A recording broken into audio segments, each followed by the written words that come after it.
ጥሩ እኔ አቶ ዳውድ ሁሴን እባላለሁ።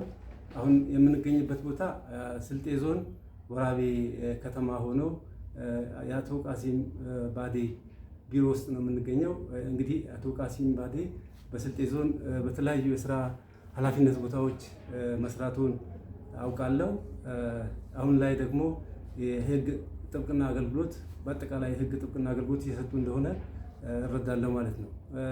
አሁን የመጣሁበት ዋናው ምክንያት ባዴ ሶበላን በሚል የሚዲያ ስራ ለመስራት ማቀዱን ሰምቼ ነው።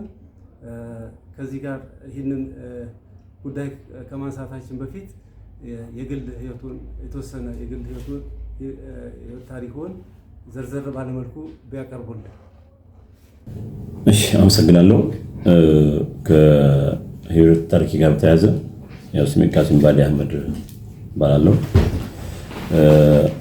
በህይወት እስካሁን ባለኝ የህይወት ተሞክሮዬ ከ1985 ዓ.ም ጀምሮ በሙያ እስከ 2003 ዓ.ም ድረስ በተለያዩ የሙያ ኃላፊነቶች ሰርቻለሁ።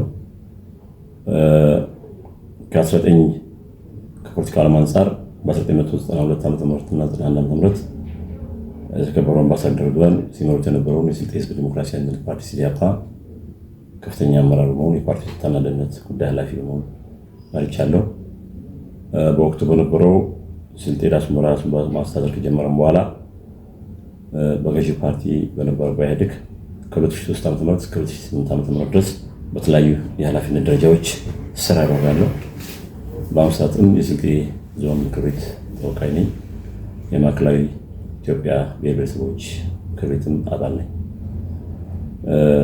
ከትውልድ አካባቢ ጋር በተያያዘ በስልጤ ዞን ባልችሮ ወረዳ በእንፈኝ ቀበሌ ልዩ ስሙ ግንዶ የሚባል ቦታ መስከረም 12 ቀን 1964 ዓ.ም ተወልጃለሁ።